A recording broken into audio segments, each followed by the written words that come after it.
Hi, roses and cross-watching bees. I'm Rosie, the psychic reader at the Psychic Ward, and rose is our red. Violets are blue, but I'm actually reading the energy, not just waking and baking, like you know who. If that's something you can get into, like the video, subscribe to the channel, and watch the playlist. The playlist is called Clear Passage, and I'm going to get right into this energy for Taurus. Taurus is all good in the neighborhood. Wake up and smell the roses. That's the vibe I'm getting. So there's quite a few cards that's coming up.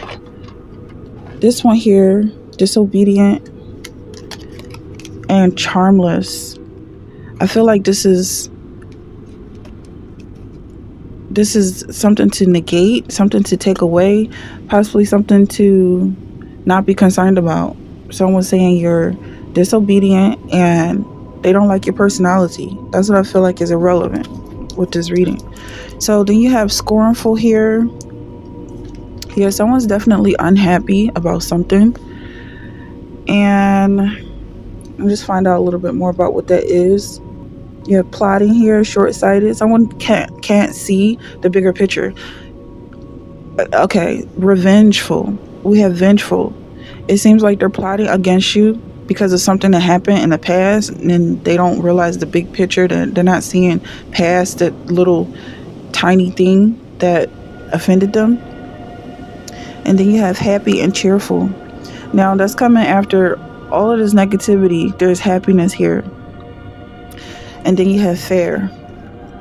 So it seems like something worked out.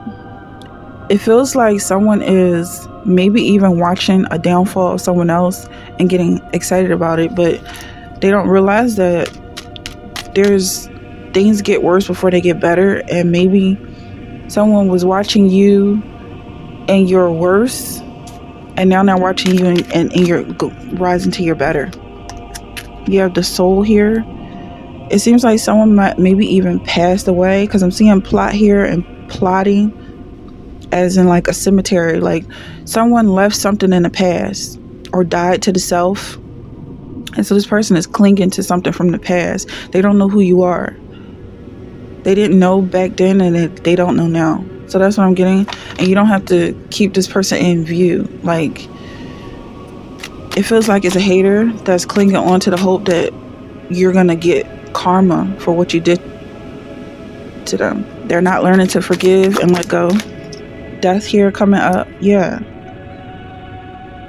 it could even be like it's a spiritual death where they watched you. Ooh, a card just popped out and it fell. So they watched you make a mistake, and for them it was the best feeling in the world, and they're just holding on to that. But it feels like you're gonna rise back up.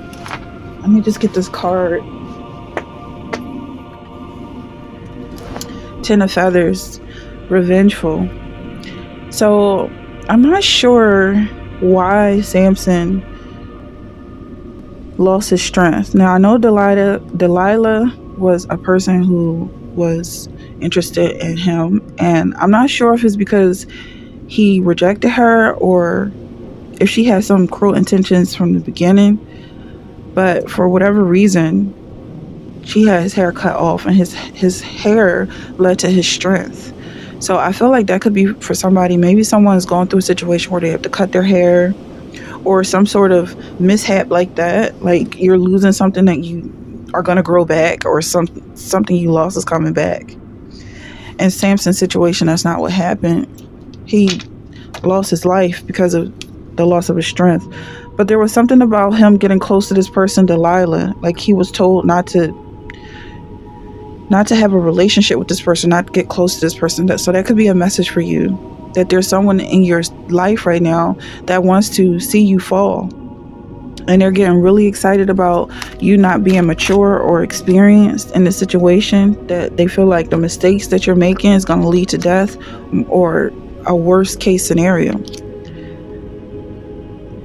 They feel you're going to let everyone down. As a leader, this is the scornfulness that I'm hearing, like, because of the attention that I'm hearing seek and crave, but it feels like it's more like not even deserve, but attract, because of the attention you attract. Or for some people, you may be seeking it out that is not valid, like you don't deserve it, or that attention, negative attention possibly, is going to lead to a downfall of some kind.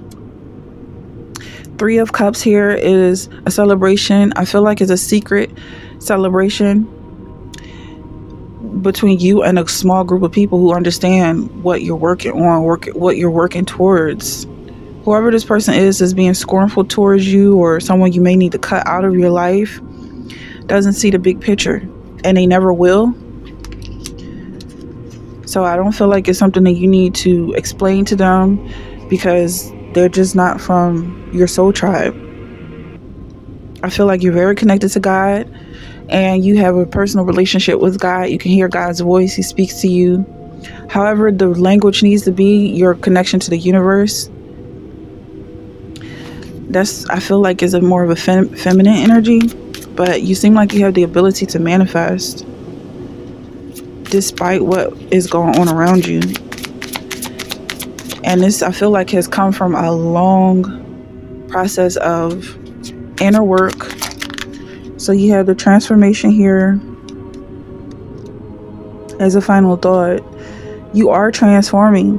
Something did cause you to lose something, or feel like you were dying to yourself, or even wish for death for some people, but it wasn't real. It's sarcasm, I feel. Or it's like something just to muddy up the waters and confuse the people who are stalking you and tracking you, because they're like, well, I don't want to die, so I'm just going to stay back and watch her die or watch him die. But you just wishing for death was like basically just a way to cut off your enemies. That's what I'm feeling. And this, I feel like, is a reminder that you are in control of your narrative, whether people understand the language you're using or not. You make your own decisions, and right ones. The decisions you make are good for you. I feel like it's all good, regardless of maybe some naysayers or people getting offended by you. And yeah, like, this is the time for you to smell the roses, appreciate your success, appreciate how far you've come, how much you're learning because of this process. You may have been in hermit mode for a while, in isolation. This time you spent in peaceful meditation and meaningful solitude is purposeful.